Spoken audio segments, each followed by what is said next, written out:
Everyone, welcome back to GK today. मेरा नाम है नुज़हत सना और इस वीडियो में हम कवर करेंगे current affairs. But before that, if you are looking for the English version of this particular video, you can refer to our new channel GK today 2.0। The link has been given in the description box, you can refer to it from there. इसके अलावा जो भी हमारे Hindi students हैं उनको मैं बता दूं कि ये questions GK today Android application में चल रही हमारी डेली 20 MCQ सीरीज 2022 से लिए गए हैं। इसलिए अगर आप इन क्वेश्चंस को टेक्स्ट फॉर्म में चाहते हैं इसके एक्सप्लेनेशन और क्विज के साथ, तो आप ज्वाइन कर सकते हैं हमारी इस डेली 20 MCQ सीरीज को, जो कि अवेलेबल है जीके टुडे एंड्रॉयड एप्लीकेशन पे। तो अब आपका ज़्यादा टाइम नहीं लेते हुए चलिए शुरू करते हैं। Good morning everyone, welcome back to GK today. और आज हम डिस्कस करेंगे 15 जून के सबसे मोस्ट इंपॉर्टेंट करंट अफेयर्स। तो चलिए शुरू करते हैं। Which country is the host of Shangri La dialogue which is also known as Asia security summit? तो 19th शंग्री-ला डायलॉग हाल ही में होस्ट किया international institute for strategic studies ने, और ये कहाँ पे हुई? सिंगापुर में, आफ्टर 2 years ऑफ कोविड-19 पैंडमिक। ठीक है, तो शंग्री-ला एनुअल डायलॉग ये एक तरह की इंपॉर्टेंट एशिया की डिफेंस समिट होती है, और ये एक यूनिक मीटिंग है जिसमें मिनिस्टर्स जो हैं वो डिबेट करते हैं उस रीजन के सबसे इंपॉर्टेंट और सिग्निफिकेंट सिक्योरिटी चैलेंजेस के ऊपर। ठीक है, तो इसको लॉन्च किया गया था 2002 में। किसने लॉन्च किया था? By the British think tank IISS with the support of Singaporean government. ठीक है, और ये जो शंग्री-ला डायलॉग है इसको ऑफिशियली हम एशिया सिक्योरिटी समिट के नाम से भी जानते हैं। तो ये नाम भी आ सकता है एग्जाम में, या फिर हो सकता है शंग्री-ला डायलॉग ही दे दिया जाए, तो दोनों का आंसर सेम ही रहेगा, सिंगापुर। ठीक है, और एक चीज़ और, आज हम लोग पहले क्वेश्चंस करेंगे आज के, क्योंकि बहुत सारे लोग ऐसा कहते हैं कि बीच में जो रिवीजन स्लाइड होती है उसकी वजह से ब्रेकेज हो जाता है। इस वजह से जो लोग आज के सिर्फ न्यूज़ देखना चाहते हैं वो वीडियो के फर्स्ट हाफ तक रह सकते हैं हमारे साथ, और उसके बाद हम लोग रिवीजन सेक्शन की तरफ मूव करेंगे। ठीक है, next question, which Indian state launched सुरक्षा मित्रा प्रोजेक्ट व्हीकल मॉनिटरिंग सिस्टम? तो हाल ही में केरला की स्टेट ट्रांसपोर्ट मिनिस्ट्री ने लॉन्च किया है व्हीकल मॉनिटरिंग सिस्टम, जिसका नाम है सुरक्षा मित्रा प्रोजेक्ट। तो इसमें क्या होगा, अगर कोई एक्सीडेंट होता है तो ये जो सिस्टम है ये डिस्ट्रेस मैसेजेस सेंड कर देगा ओनर के मोबाइल फ़ोन्स के ऊपर, और ये प्रोजेक्ट लॉन्च किया गया है अंडर द निर्भया स्कीम, और साथ ही साथ इसको अब ऑपरेशनल भी कर दिया गया है स्टेट में, ताकि जो रोड ट्रेवल है उसको और ज़्यादा सेफ बनाया जा सके। ठीक है, तो कौन से स्टेट में इसको लॉन्च किया गया है? केरला स्टेट में। Next question, which country has released the most detailed geological map of the moon so far? तो चाइना ने रिलीज़ किया है सबसे ज़्यादा डिटेल में geological map of the moon, जिसमें कि क्रेटर्स और स्ट्रक्चर्स तक की डिटेल मौजूद हैं, और इनकी डिटेल कभी भी हमें पहले नहीं मिली है अब तक। ठीक है, तो यूनाइटेड स्टेट्स जियोलॉजिकल सर्वे ने मैप और क्लासिफाई किया था इंटायर ल्यूनार सरफेस को इन कोलैबोरेशन विद नासा 2020 में। लेकिन ये जो चाइना ने रजिस्टर तैयार किया है geological map of the moon का, ये उससे भी ज़्यादा फाइन है, मतलब इसमें उससे भी ज़्यादा डिटेल्स मौजूद हैं। और आप ये कह सकते हैं कि जो नया कॉम्प्रिहेंसिव जियोलॉजिकल मैप मून का है, इसमें इन्होंने स्केल क्या यूज़ किया है? 1:25 लाख, और ये बहुत ज़्यादा होता है। ठीक है, next question, what is the name of mascot of 44th chess olympiad to be hosted by Chennai in 2022? तो तमिलनाडु के चीफ मिनिस्टर MK स्टालिन, इन्होंने अनवील किया है मैस्कट और लोगो 44th फिडे चेस ओलंपियाड के लिए, और इसका नाम है थम्बी। ठीक है, और थम्बी का मतलब क्या होता है तमिल में? यंगर ब्रदर, मतलब छोटा भाई। तो ये जो इंटरनेशनल इवेंट है ये कहाँ पे होगा? ममल्लापुरम में, नियर चेन्नई, और इसमें 2000 प्लेयर से भी ज़्यादा हिस्सा लेंगे फ्रॉम 186 कंट्रीज़। ठीक है, तो याद रखिएगा मैस्कट क्या है इस इवेंट का? थम्बी।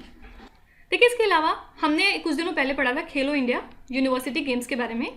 ये कहाँ पे हुआ था? बेंगलुरु में, और इस इवेंट के लिए मैस्कट था वीरा, जो कि एक एलिफेंट है। ठीक है, और इसमें आपको बताना है कि टॉप मोस्ट यूनिवर्सिटी कौन सी रही? सेकंड थी LPU, मतलब लवली प्रोफेशनल यूनिवर्सिटी, और थर्ड थी इसमें पंजाब यूनिवर्सिटी। तो आपको फर्स्ट वाली बतानी है कि फर्स्ट कौन सी यूनिवर्सिटी थी इस गेम में। ठीक है, next question, the national museum of customs and GST was recently inaugurated in which state और द यूनियन टेरिटरी। तो union finance minister Nirmala Sitharaman ने इनॉग्रेट किया है national museum of customs and GST, जिसका नाम है धरोहर, in the state of Goa. तो इसको इनॉग्रेट किया गया है एज अ पार्ट ऑफ आज़ादी Ka Amrit Mahotsav iconic week of ministry of finance. और फाइनेंस मिनिस्टर ने ब्लू बिल्डिंग्स की हेरिटेज पे इंस्टॉल्ड एक single piece of rock art से गोल्डन सैंड को हटा दिया है, जिसको कि पहले हम अल्फनडेगा के नाम से जानते थे during the period of Portuguese rule in Goa. ठीक है, तो ये जो धरोहर म्यूजियम है इसमें एक जीएसटी गैलरी भी हमें देखने को मिलेगी। ओके, तो सिंपली याद रखिएगा ये जो म्यूजियम है ये कहाँ पे इंस्टॉल हुआ है, गोवा में। और गोवा के चीफ मिनिस्टर कौन है, mister Pramod Sawant. Next question, which Indian chess player won the Norway chess group A open chess tournament. तो इंडिया के एस चेस प्लेयर हैं आर प्रज्ञानंदा, जिन्होंने जीत लिया है नॉर्वे का chess group A open chess tournament. इन्होंने स्कोर किए थे 7.5 पॉइंट्स टोटल 9 राउंड्स में। ठीक है, और ये जो आर प्रज्ञानंदा हैं ये सिर्फ 16 ईयर ओल्ड ग्रैंड मास्टर हैं और इन्होंने पूरे 9 राउंड्स जीते थे, मतलब ये किसी भी राउंड में हारे नहीं थे। ठीक है, इसके अलावा जो वर्ल्ड चैंपियन है मैग्नस कार्लसन, इन्होंने जीत लिया था, ये विनर हैं नॉर्वे चेस 2022 के, और इसी के साथ ये इनकी 4th विक्ट्री रही, धमाकेदार। ठीक है, next question, which organization adopted an India sponsored resolution on multilingualism that mentions Hindi, Bangla and Urdu language. तो यूनाइटेड नेशंस जनरल असेंबली ने अडॉप्ट किया है एक India sponsored resolution on multilingualism, जिसमें कि हिंदी, बांग्ला और उर्दू लैंग्वेजेस को मेंशन किया गया है पहली बार। ठीक है, और ये जो रेजोल्यूशन है इसके थ्रू यूनाइटेड नेशन को इनकरेज किया जाएगा कि वो इम्पॉर्टेंट कम्युनिकेशन और मैसेजेस को प्रोवाइड करें इन official and in non official languages including the Hindi language. ठीक है, तो याद रखिएगा हिंदी @United Nations प्रोजेक्ट, इसको लॉन्च किया गया था 2018 में, ताकि जो पब्लिक आउटरीच है यूनाइटेड नेशंस का वो हिंदी लैंग्वेज में भी काफ़ी ज़्यादा इन्हांस कर सके। ठीक है, तो यहाँ पे आंसर हो जाएगा United Nations. Next question, which country has supplied the nuclear fuel to the Kudankulam nuclear power plant. तो Rosatom state corporation of Russia ने सप्लाई की पहली batch reliable and cost efficient nuclear fuel की इंडिया को for unit 1 and unit 2 of Kudankulam nuclear power plant. तो जो existing fuel है वो हम कौन सा यूज़ करते हैं, TVS-2M न्यूक्लियर फ्यूल, और रीफ्यूलिंग के बाद जो पावर यूनिट 1 है वो ऑपरेशनल हो जाएगा इन 18 मंथ फ्यूल साइकिल। ठीक है, तो यहाँ पे करेक्ट आंसर हो जाएगा रशिया।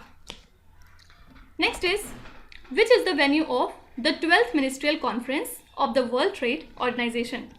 तो union commerce and industry minister Piyush Goyal ने हाल ही में इंडिया को रिप्रेजेंट किया in the ministerial conference 12 of the world trade organization at the Geneva, Switzerland. ठीक है, और मिनिस्टर ने ये भी अनाउंस किया, और इसी के साथ पीयूष गोयल ने ये भी अनाउंस किया इस मीटिंग के दौरान कि एक परमानेंट सोल्यूशन ढूंढना to the issue of public stock holding food security के लिए ये अभी हमारी सबसे ज़्यादा टॉप मोस्ट प्रायोरिटी होनी चाहिए। ठीक है, इसी के साथ इंडिया ने को स्पॉन्सर किया G33 प्रपोजल को for solution to permanent stock holding at the world trade organization in 2021। तो इस इवेंट के लिए होस्ट था जेनेवा, स्विट्जरलैंड। ठीक है, सारे क्वेश्चंस बहुत सेलेक्टेड लिए गए हैं और डेफिनेटली अगर आप एग्जाम देते रहते हैं तो ये सारे क्वेश्चंस आपको कहीं ना कहीं ज़रूर दिखाई देंगे आपके एग्जाम में। तो आप इसको 1 लाइनर के फॉर्म में सिंपली याद रख सकते हैं। देखिए, अगर आप वनडे एग्जाम की तैयारी कर रहे हैं तो आपसे डिटेल में नहीं पूछा जाएगा कि इस इवेंट में क्या हुआ, अनलेस कि आप PCS या फिर IS की तैयारी कर रहे हो। ठीक है, तो यहाँ पे सिंपली आपको स्मार्ट तरीके से पढ़ाई करनी है, ज़्यादा डिटेल में जाने की ज़रूरत नहीं है, सिर्फ आपको ज़्यादा चीज़ें पढ़नी है 1 लाइनर की तरह। ठीक है, तो ये जो क्वेश्चंस हैं ये फोकस करते हैं हमारे वनडे एग्जाम के लिए। ठीक है, तो अगर आप वनडे एग्जाम की तैयारी कर रहे हैं तो ये सारे क्वेश्चन सफिशिएंट हैं, बस आप कंटिन्यूस तरीके से विदाउट एनी ब्रेकेज आप इनको पढ़ते रहिए और रिवाइज करते रहिए। ठीक है, next question, with reference to space science what is the expansion of FRB which was seen in the news recently. तो एस्ट्रोनॉमर्स ने डिटेक्ट किया है एक सिग्नल फ्रॉम अ गैलेक्सी जो कि 3 बिलियन लाइट ईयर्स दूर है हमारे प्लैनेट से, और इन्हीं को हम कहते हैं FRB, मतलब फास्ट रेडियो बर्स्ट। ठीक है, तो ये एक तरह की इंटेंस और शॉर्ट फ्लैशेस होते हैं रेडियो फ्रिक्वेंसी एमिशन के, और जो सिर्फ मिली सेकेंड तक के लिए विजिबल होते हैं। तो इस फेनामेना को पहली बार डिटेक्ट किया गया था 2007 में, और अभी भी इस प्रोसेस को साइंटिस्ट ने पूरी तरीके से डिस्कवर नहीं किया है कि क्या होता है इसमें, क्या चीज़ नहीं होती है, ये सारा कुछ नहीं पता है हमें। ठीक है, तो ये जो नया FRB है ये को लोकेटेड है with the compact radio source, और ये एसोसिएटेड है ड्वार्फ होस्ट गैलेक्सी के साथ। ठीक है, तो सिंपली इस क्वेश्चन से आपसे पूछा जाएगा कुछ अगर, तो FRB का फुल फॉर्म ही पूछा जाएगा। याद रखिएगा ये क्या है, fast radio burst. Next question, which country has announced the plans to launch a solar power plant in space. तो हाल ही में चाइना ने अनाउंस किया है कि वो ऐसा प्लान कर रहे हैं कि वो सोलर पावर प्लांट लॉन्च करेंगे स्पेस में, ताकि इनएग्जॉस्टिबल पावर प्रोड्यूस हो सके। कब तक, 2028 तक, as a part of the updated plan. ठीक है, और इसके पहले हमने देखा था कि चाइना ने ये डिसाइड किया था कि वो स्टैब्लिश करेंगे 1 मेगावाट का सोलर पावर स्टेशन स्पेस में। कब तक, 2030 तक। और इसी के साथ चाइना एक सैटेलाइट भी लॉन्च करेगा 2028 तक, ताकि जो वायरलेस पावर ट्रांसमिशन टेक्नोलॉजी है from space to the ground उसको टेस्ट किया जा सके। ठीक है, और ये कितनी हाइट के लिए है, 400 किलोमीटर्स, और ये कन्वर्ट करता है सोलर एनर्जी को लेजर्स या फिर माइक्रोवेव में। ठीक है, तो चाइना ने ये अनाउंस किया है कि वो एक सोलर पावर प्लांट स्पेस में लॉन्च करेंगे। Okay, which country has reported mortality due to infection of a tick borne Powassan virus. तो हाल ही में US ने अनाउंस किया इस वीक में कि एक वुमेन की डेथ हुई है वहाँ पे due to infection of a tick borne Powassan virus, और इसी के साथ ये जो वुमेन है ये सेकेंड पर्सन हो गई हैं इन कनेक्टिकट जो कि पॉजिटिव हुई इस वायरस से, और ये पहली ऐसी वुमेन है या पहली ऐसी पर्सन है जिनकी डेथ हुई है ड्यू टू दिस वायरस। ठीक है, तो जो टिक्स होते हैं ये क्या हैं, ये एक तरह के एक्सटर्नल पैरासाइट होते हैं जो कि किसी भी चीज़ पर रहते हैं by feeding on the blood of other creatures. दूसरे क्रिएचर के ब्लड सक करके ये जिंदा रहते हैं। और जो पोवासन वायरस है इसका नेम पोवासन इस वजह से रखा गया है क्योंकि पोवासन एक टाउन है ओंटारियो में, और वहीं पे इसको पहली बार आइडेंटिफाई किया गया था 1958 में। ठीक है, तो ये सब साइट की इंफॉर्मेशन है। सिंपली आपसे पूछ सकते हैं कि कौन सी कंट्री में हाल ही में पहली डेथ हमें देखने को मिली ड्यू टू पोवासन वायरस। ये कंट्री है USA। Next question, which e commerce market place has partnered with spices board to support the farmers and small industries in spices sector. तो major e commerce market place Flipkart ने partnership की है spices board के साथ, ताकि जो भी फार्मर्स या फिर ऑर्गेनाइजेशंस हैं जो स्पाइसेस सेक्टर में काम कर रहे हैं उनको नेशनल एक्सेस प्रोवाइड किया जा सके। ठीक है, तो फ्लिपकार्ट ने अनाउंस की है अपनी partnership with flavour it spices trading limited, और ये इनिशिएटिव है स्पाइसेस बोर्ड का, जिसके थ्रू एम क्या है, MSMEs को बेसिकली एम्पावर किया जाएगा, या फिर जो भी आर्टिजन्स हैं जो स्पाइसेस सेक्टर में काम करते हैं, या फिर एंटरप्रेन्योर्स, और जो भी रूरल सेलर और फार्मर कम्युनिटी है उनको सबको नेशनल लेवल पे ऑनलाइन अपना सामान बेचने की सहूलियत मिलेगी। ठीक है, next question, Rabab Fatima who has been appointed as the under secretary general of the United Nations is from which country. तो एम्बेसडर रबाब फातिमा ये परमानेंट रिप्रेजेंटेटिव हैं बांग्लादेश की टू द यूनाइटेड नेशन। इनको अपॉइंट किया गया है as the under secretary general of the United Nation, और इसी के साथ ये हाई रिप्रेजेंटेटिव भी हैं for the least developed countries, भी बन जाएंगी for the least developed countries, landlocked developing countries और स्मॉल आइलैंड डेवलपिंग स्टेट्स के लिए। ठीक है, और याद रखिएगा ये ऐसी पहली वुमेन एम्बेसडर डिप्लोमैट बन गई हैं बांग्लादेश से जिनको कि अपॉइंट किया गया है इस पोस्ट के लिए।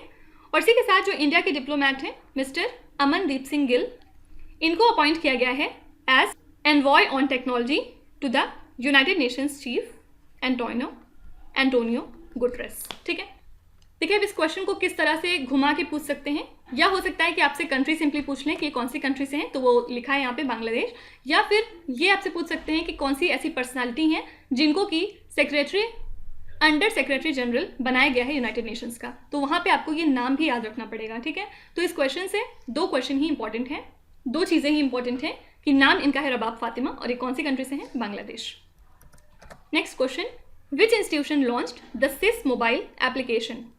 तो national commission for protection of child rights has launched the CiSS mobile application under the Bal Swaraj portal, ठीक है।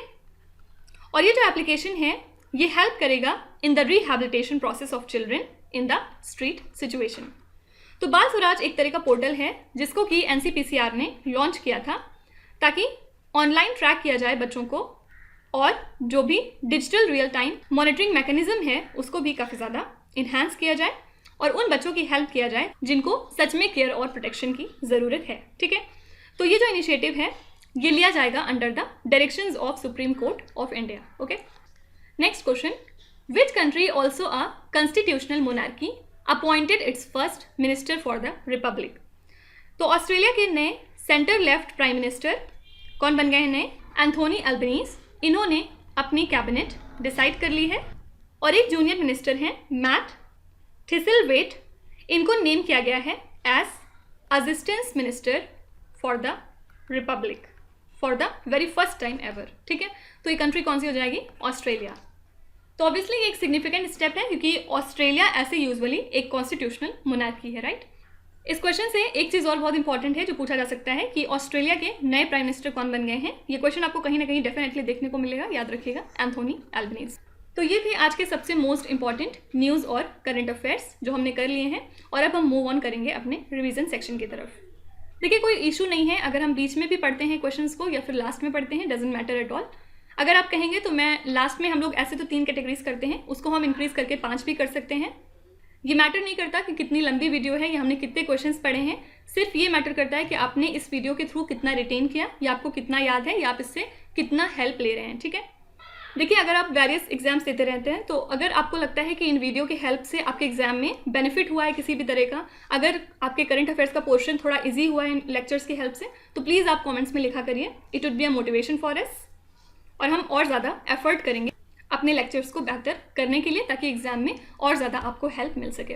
तो प्लीज़ अपने सजेशन एज वेल एज अपना फीडबैक ज़रूर लिखा करिए कॉमेंट सेक्शन में। तो सबसे पहले हम करेंगे रिसेंट अपॉइंटमेंट्स। फर्स्ट क्वेश्चन है, Who was recently appointed Chairman and Managing Director of Hindustan Petroleum Corporation Limited? तो चेयरमैन और MD HPCL के बन गए हैं पुष्प कुमार जोशी, ठीक है। Who was recently appointed as the Managing Director of TVS Motor Company? इसके लिए मैनेजिंग डायरेक्टर हैं सुदर्शन वेणु। Which of the following was appointed Vice Chair of the Maritime Anti-Corruption Network in Denmark? इसके लिए वाइस चेयरमैन बनाया गया है Rajesh उनिको। Who has been appointed as the Central Intelligence Agency's first Chief Technology Officer? तो central intelligence agency की first chief technology officer हैं Nand Mulchandani. InterGlobe aviation has appointed who as chairman of the IndiGo board of directors? तो InterGlobe aviation ने appoint किया है वेंकट रमनी सुमांतरन को as the chairman of the IndiGo board of directors. Who was recently appointed as the new CEO of JioSaavn? Answer हो जाएगा साहस मल्होत्रा, ठीक है। तो इस तरह से कहने को ये एक स्लाइड है लेकिन आप देख सकते हैं कि इसमें एटलीस्ट 6 to 7 क्वेश्चंस आराम से हैं जो आपके एग्जाम में पूछे जा सकते हैं, तो इनको आप ध्यान में रखिएगा। अब कुछ इंपॉर्टेंट चैंपियनशिप देखेंगे। Which is the venue of the 2022 women's world boxing championship? ये चैंपियनशिप हाल ही में हुई थी इस्तांबुल टर्की में और इसमें इंडिया ने टोटल 3 मेडल जीते हैं जिसमें से 1 गोल्ड था और 2 ब्रोंज थे। तो फर्स्ट है इसमें निखत जरीन जो कि तेलंगाना स्टेट से हैं और इन्होंने जीता था gold medal in the 52 kgs category, ठीक है। फिर सेकंड है इसमें परवीन, इन्होंने जीता है bronze medal in 63 kgs category.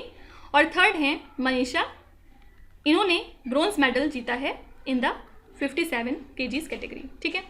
Who has won the 2022 Wangari Maathai forest champion award? ये अवार्ड हाल ही में जीता है सेस्ले नटजेबेट ने और ये कौन सी कंट्री से बिलोंग करती हैं? कैमरून। कंट्री भी इंपॉर्टेंट है, ठीक है। Which state is the champion of the 12th hockey India senior women national championship 2022। इसको जीता है उड़ीसा ने। सेकेंड प्लेस पे था कर्नाटका, थर्ड था इसमें झारखंड और फोर्थ था Haryana. Ronnie O Sullivan who recently became the oldest world champion plays which sports. ये कौन से स्पोर्ट्स से एसोसिएटेड है? Snooker. How many medals did India win in the Asian wrestling championships 2022? तो टोटल इस इवेंट में इंडिया ने जीते हैं 17 मेडल, जिसमें से 1 गोल्ड है, 5 सिल्वर हैं और 11 ब्रॉन्ज हैं। Which team won the men's title in the 71st senior national basketball championship?